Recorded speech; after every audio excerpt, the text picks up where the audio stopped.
Good evening, students.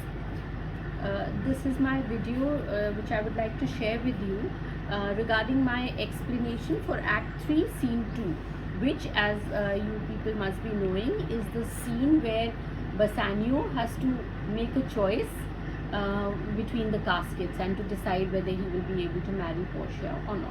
So without further delay, I would like to begin explanation. I will not go into too much detail about lines that do not require too much explanation. And I will also keep pointing out to you which speeches are more important, so you can mark. And whenever you mark speeches as important, you should remember that you have to identify. Alright, that is RTC, or reference to context. So you have to identify that these lines have been taken from, in this case, Act 3, Scene 2 of Merchant of Venice by William Shakespeare. Right?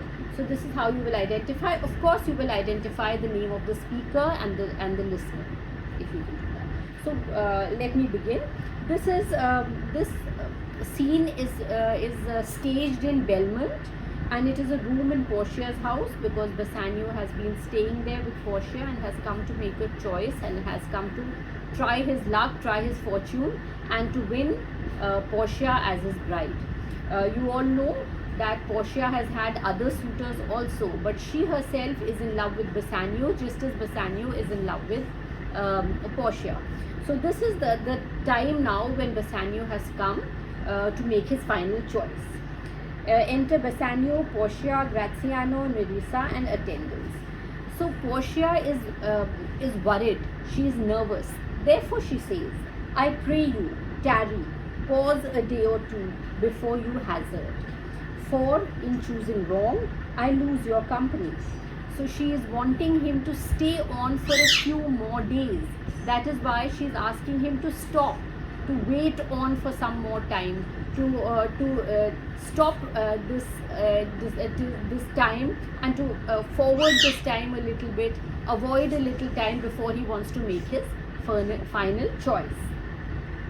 So she says, pause a day or two, stay on for a few more days before you hazard, that is before you decide to try your luck. Because she knows that if his choice is not the correct choice, I lose your company. That means she will no longer be able to spend any more time with Bassanio, whom she favors, whom she has started liking. Therefore, forbear a while, there's something tells me, but it is not love, I would not lose you. So she's saying forbear a while. That means please stay on a little while, stay on for a little time, have a little more patience before you are going to try your luck. So she is not ready, since she is a lady, and these are Elizabethan times when ladies were supposed to be shy. So she is not openly admitting her love to Bassanio, and that is why she says, there's something tells me, that is there's a feeling in her heart that is wanting her to make him stop for some time. But she says it is not love, because she's shy, so she does not want to openly admit her love for him. I would not lose you.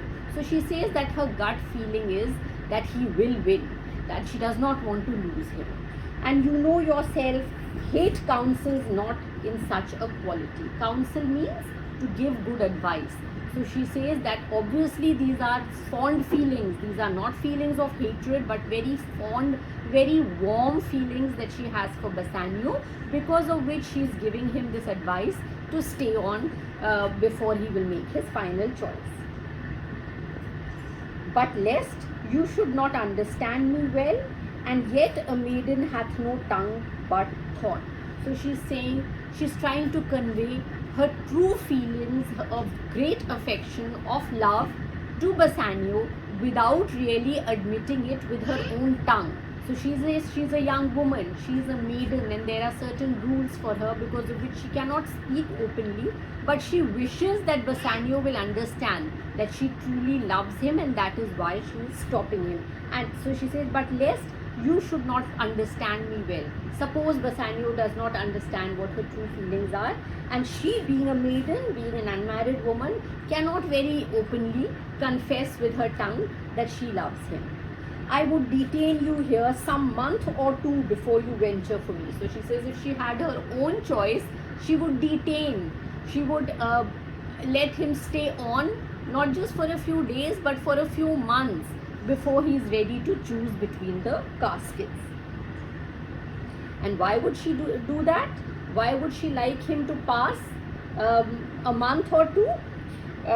So that he gets a better understanding and is able to make the accurate choice, the correct choice, in which he will be able to win her as his bride.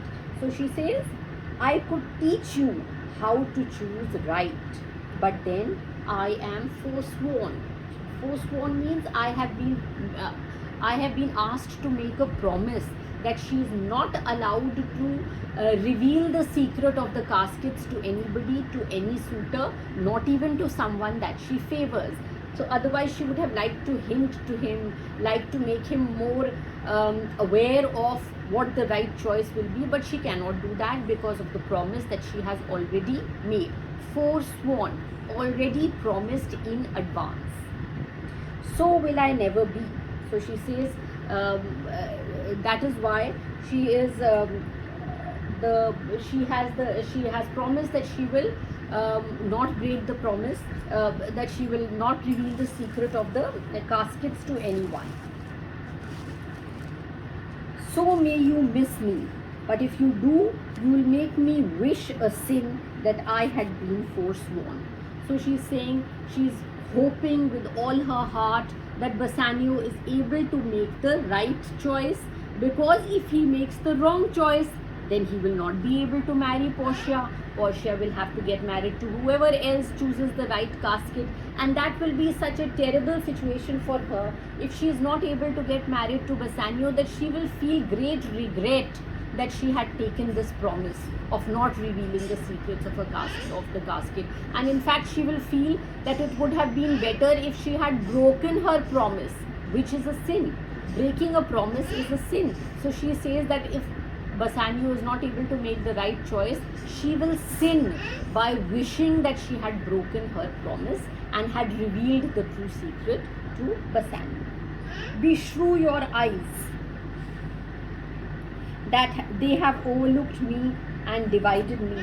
One half, so she's now talking about her feelings for Bassanio, and she's saying that that she has fallen so much in affection with Bassanio that she's talking about his eyes, as if his eyes have, she's sort of scolding his eyes.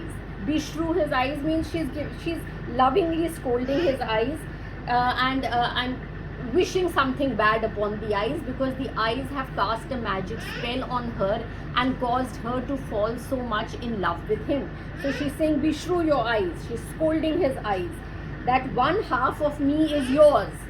So she has made, she is saying that his eyes have lovingly made her belong to him, you know, in spirit, in truth. From her heart she belongs to Bassanio. One half, so she's talking about one half first. One half of me is yours, the other half yours. Mine own, I would say, but if mine, then yours. So she's a very intelligent woman, and that is why she's speaking very wittily. And she says that one half of herself, herself means her spirit, her heart, already has been given to Bassanio. She is in spirit already belonging to Bassanio, one half of her. The other half is hers, but because it is hers, she says she wants to admit that everything which is hers is already Bassanio's. So this half which is hers is also belonging to Bassanio, which means that completely she has given herself, her heart, her spirit to Bassanio, and so all yours.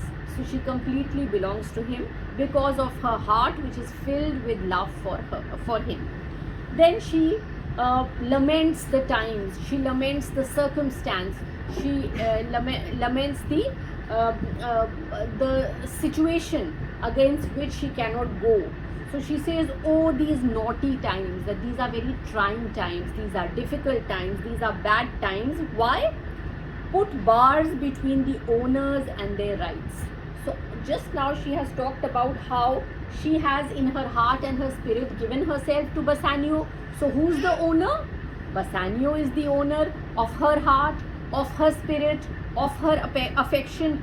yet he cannot claim her. Why? Because there is a process that has to be followed. He has to first choose the right casket, only then can she belong to her as his wife.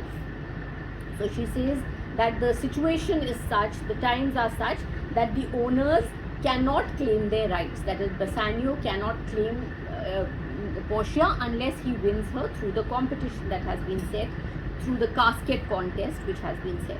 And so, though yours, not yours. She is talking about herself, that she cannot offer herself as wife to him because there is a rule that has been set. Prove it so.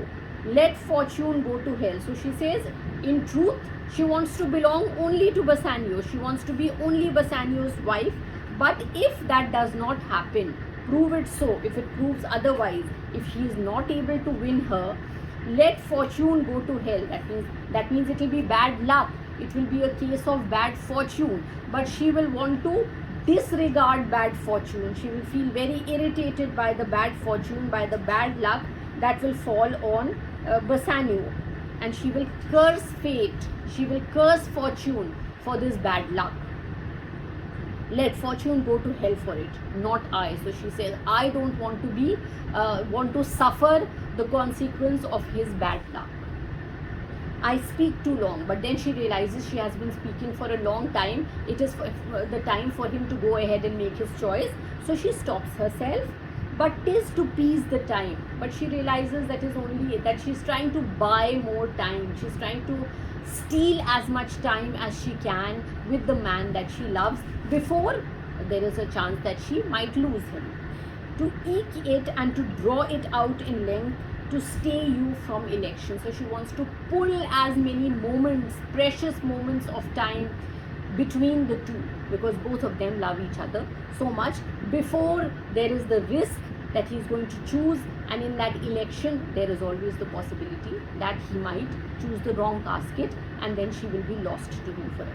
Okay, so this is a speech by Portia, the first speech by Portia over here in this Act 3 Scene 2. It's a very important speech, alright, which focuses about what?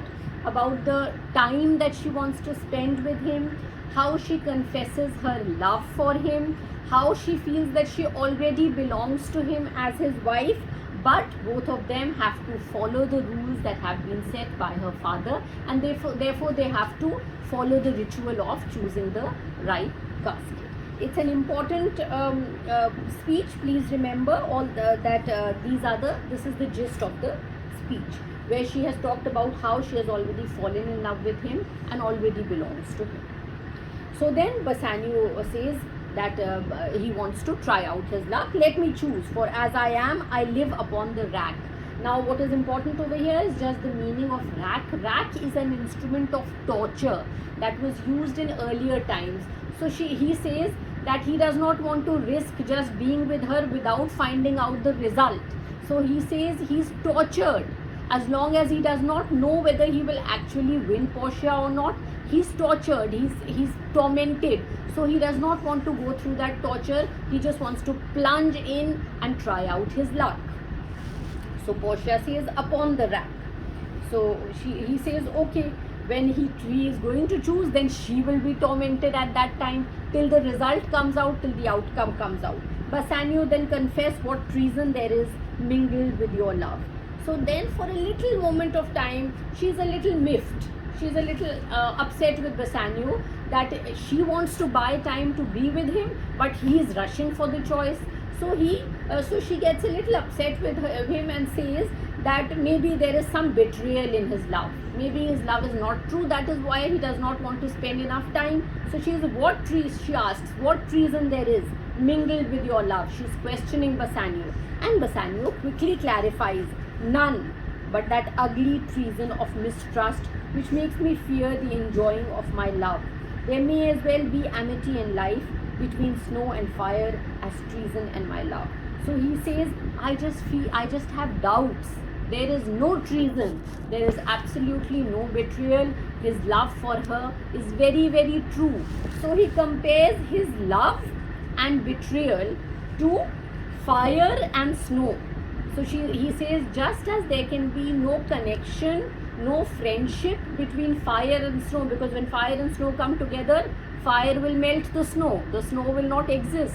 Similarly, he says that there is just no connection between his love and treason and betrayal. There is not a trace of betrayal, but he wants to go ahead quickly, not because he's betraying Portia, but because he's in doubt, he's afraid what the result of the contest will be. So he says only that is the reason why he's doubting, otherwise there is no reason to doubt his love. So Portia says, but I fear you speak upon the rack where men enforced do speak anything. So Portia says, okay, I believe you, but you are yourself so tormented at this time that you are speaking and you may not mean what you are saying. So there is a hint of doubt in Portia. So Bassanio says, promise me life and I'll confess the truth.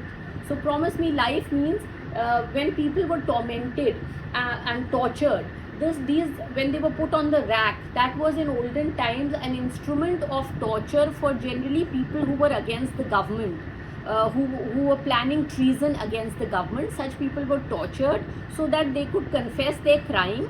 When they were confessed, then their lives were spared. Then they would be allowed to live. So similarly, Bassanio is saying that if you give me my life, and what he means by life is his love. He says that I will confess that there is not a trace of any doubt in his heart for his love for Portia. But if he confesses that, will he get Portia? That he says, I want my life. His life is equivalent to his love. But obviously Portia cannot promise that. He has to go through the process of choosing. Portia says, well then, confess and live. So she says, okay, you try your luck and then let us see. So Bassanio says, confess and love had been the very sum of my confession. So he says that he is truly in love with her. Oh happy torment, when my torturer doth teach me answers for deliverance. So he is very happy that he is going to choose the casket which will give him the result, whether he will be able to marry Portia or not. But he knows that in reality, in actuality, he has already won Portia. That gives him a great sense of happiness, that my torturer, his torturer, what is the reason for his torture? What is the reason for his doubt? It is to aim for Portia's hand in marriage. But he is feeling very special. He is feeling that he is favored because Portia is trying to help him, is wishing, is praying that he chooses the right casket. So he says, oh happy torment. So he says, even this doubt is making me feel happy. Even this risk is giving me a lot of joy, is giving me a lot of happiness, because my torturer, what is the reason for his torture or doubt? Winning Portia. Portia is his torturer, and Portia himself is wishing that he wins in this election. Doth teach me answers for deliverance. That Portia is teaching me that I should be guided towards the right choice. So he is very fortunate. So he says, but let me to my fortune and the caskets. So he says now he does not want to tarry any further, delay any further, and he wants to be led to the caskets. Before I begin, I hope you people understand what is the meaning of a casket. Because this is something that can be asked as a meaning. So a casket is a box, usually a decorated and ornamental box that is used to store something, keep something, and used in olden times generally. So here also, as you have read earlier, there are 3 caskets. Out of these, one of them contains the picture of Portia. That person who chooses the right casket which contains this picture will be the winner, will win her hand in marriage. So then curtain drawn from before the casket. So there is, try to imagine the scene. There is a curtain that covers the place where the 3 caskets are placed. Now this curtain is drawn, and now Bassanio is facing the 3 caskets. And Portia at this time is in tenterhooks. She is very nervous. So she is telling all the other attendants to move away. She says, away then. I am locked in one of them. Away then, she is telling all her other attendants to move away. And then she explaining, I am locked in one of them. That is her portrait. Her picture is present in one of these 3 caskets. If you do love me, you will find me out. That is clear enough. She's challenging Bassanio that if his love is true, then he will be able to choose the right casket. Nerissa and the rest stand all aloof. Then she gives instructions to her maid Nerissa and to the others to move back, to move away. And then she also gives another instruction. She wishes that music be played while Bassanio is making his choice. Let music sound while he doth make his choice. Clear? Then if he lose, he makes a swan-like end, fading in music. So there is a comparison between Bassanio and the song and the swan. Now you must have heard the term swan song. Alright, this is an important explanation. Why is there a reference to the swan? You know, the swan is a water bird, a very beautiful white water bird with a long, very beautiful, shapely neck. So the practice is that when the swan, even when the swan is dying, it keeps singing, it keeps producing this musical sound till it dies, till its throat crashes and it dies. So the music will, when the music ends and the result of the contest will be out, then if Bassanio has lost this contest, has chosen the wrong casket, then his death, that is his death in this contest, will be like the death of the swan, who also dies singing. Similarly, listening to music will end Bassanio's chances. Fading in music. That the comparison may stand more proper, my eye shall be the stream and watery deathbed for him. So further enhancing the comparison between Bassanio and the swan, she says, my eyes, when Bassanio will choose the wrong casket, it will be the end of his chances, and that will make Portia weep. When she cries, the streaming tears from her eyes will be the river, will be the water surface on which the swan will die. The swan is a water bird, so it has to be present on water. So Bassanio will be on the water, swimming on the water, that is like a swan swimming on the water, which will be streaming, tears which will be streaming from Portia's eyes. He may win, and what is music then? So he says she says there's the chance that he will win. And if he wins, there will be a different kind of music then that will be played. Then that music will not be a swan song. It will be a flourish. It will be the kind of trumpets that blow to announce the victory of a king. She says this. And what is music then? Then music is even as the flourish when true subjects bow to a new crowned monarch. So then the victory of Bassanio is compared to a newly crowned king. And all the people, all the subjects bow down before the king. And similarly, there will be trumpets blowing, celebratory music. That will be the kind of music that will be blowing if Bassanio has made the correct choice. New crowned monarch. His glory will be like a new crowned king. Such it is as are those dulcet sounds in break of day that creep into the dreaming bridegroom's ear and summon him to marriage. So again she compares further that happy music, that is why she's having music played, and she hopes that Bassanio will make the right choice. She compares this music to the tradition of playing music at the window of the bridegroom in the morning when he wakes up, the morning of his marriage. When he wakes up, he should wake up very happily. He should wake up to bright, beautiful sounds. Therefore, music was played outside the window of a young bridegroom on the day when he was going to get married. So he's full of joy and love and laughter hearing that music. So, and summon him to marriage, and therefore he will go to marriage with a very happy, joyful heart that creep into the dreaming bridegroom's ear and summon him to marriage. This is clear? Now he goes with no less presence but with much more love. So she is now seeing that Bassanio is moving forward to make his final choice, and she compares him to a handsome bridegroom first, with no less presence, that is, he is just as handsome as any other man in the world, but with much more love than young Alcides. Now, who's Alcides? When he did redeem the virgin tribute paid by howling Troy to the sea monster. Now, there is a reference to a Greek legend. The legend is concerning Hercules, who is considered to be the most powerful man in Greek legend. He is the strongest man of the world, and he was the son of Alcaeus. Because he is the son of Alcaeus, Hercules is also called Alcides. So who's Alcides over here? Hercules. And there was a beautiful princess called Hesione. So this beautiful virgin princess, please mark the name of young Alcides, and remember who's Alcides? Hercules is Alcides. Don't make that mistake of saying Alcides is someone else. Alcides is Hercules himself. He is not called by his name, but called by the reference to being Alcaeus' son, the son of Alcaeus. And there was a beautiful princess called Hesione, who had to be offered as a sacrifice to a horrible sea monster.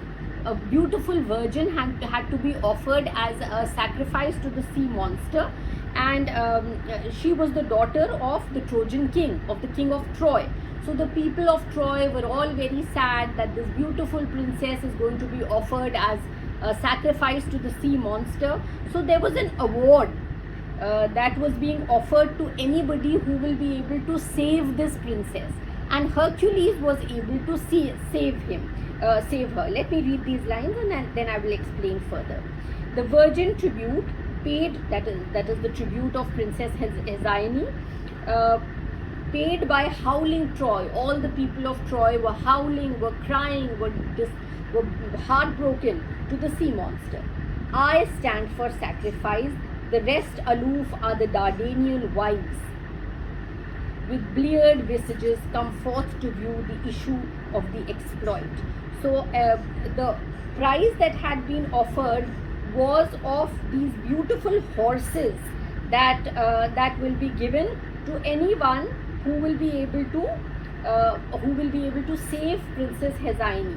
Now Hercules wanted to win those horses. So his reason to goad him on, the reason why he was risking himself was not the love of Hesione, but the craving for those beautiful horses. That was the reason why Hercules went ahead, took up the challenge, and he won the challenge. But therefore she says that her hero, that is Bassanio, has much more love in his heart than Hercules does. Hercules does not have love for Hesione. He wants to win the reward of those beautiful horses which have been offered by the king. So he desires, his craving for, he's yearning to win those beautiful horses as reward. So Portia compares herself to this virgin Hesione, and she is the reward here, not the horses. Bassanio is fighting not for any horses, for anything else, but for fighting to win the prize of Portia. So Portia is comparing herself. I stand for sacrifice, that she is in the same position as Hesione, and all the other people of Troy, that is the women of Troy, who are the descendants of Dardanus. Dardanus, who is the founder of Troy. So all the residents of Troy are the descendants of Dardanus. So all these Dardanian wives means the women of Troy, the descendants of Dardanus, are crying, and their faces are smudged with tears as they are waiting to find out what will be the future of Hesione, whether she will be saved or not. So this is the comparison that she makes between herself and Hesione. But Hercules' inspiration was the reward of horses. Bassanio's inspiration is to win Portia and her love. So she is goading Bassanio on and says, "Go Hercules." So who's Hercules? Her Hercules is Bassanio. "Live thou, I live, with much, much more dismay. I view the fight than thou that makest the fray." So in Greek legend, Hercules had to fight against the sea monster. It was a very precarious situation. It was a dangerous situation where Hercules could have been killed by the sea monster. That is why she's talking about living and dying over here. So she says, obviously, Bassanio, who's in the place of Hercules, is in real danger. He might live or he might lose, like Hercules. But she says there is more danger to her. She is feeling more troubled.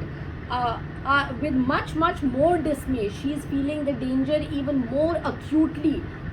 She who's not part of the fight, but she who's only watching the fight. What is the fight over here? Bassanio's choosing of the caskets. I view the fight. So she's not a participator, but she can feel the danger and the pain more acutely than thou that makest the fray. That means you who's trying your luck are not feeling as afraid, are not feeling so much pain, Bassanio, as much as Portia is feeling. So music is playing and Bassanio goes ahead and he starts to examine the caskets, and as he is looking at the caskets, he's thinking and commenting.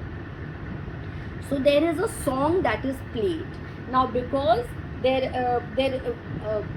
Portia is favoring Bassanio, the song that is being played is like a hint for him, is like a guidance for him to be able to choose correctly. What is this song? This is also important. You might be getting lines from this song. You will have to identify. So you will say that this was the song that Portia gets played in order to guide or in order to give a hint to Bassanio about which one is the correct casket. So the song is, I will first read the song and then try to explain it. Tell me where is fancy bred, or in the heart or in the head? How begot, how nourished? Reply, reply. It is engendered in the eyes, with gazing fed and fancy dies, in the cradle where it lies. Let us all ring fancy's knell, I'll begin it, ding dong bell, ding dong bell. So she is making, in the song is making a distinction between love and fancy. Fancy is just a transitional kind of, very temporary kind of attraction, which happens only by looking. So fancy is something that is restricted to the eyes. It does not move on to reach the depth of the heart. So she says, where is fancy bred? That is, where is this transitory attraction, temporary attraction born? It is born in the eyes. In the heart or in the head? So the reason, where does fancy start? It starts in the head. Why in the head? Because eyes are present in the head. And how does it start? How is it nourished? That is, how does fancy become stronger? But it is only a passing passion. It is only a temporary kind of attraction, a weak kind of attraction, which cannot be compared to love. Love is present in the heart.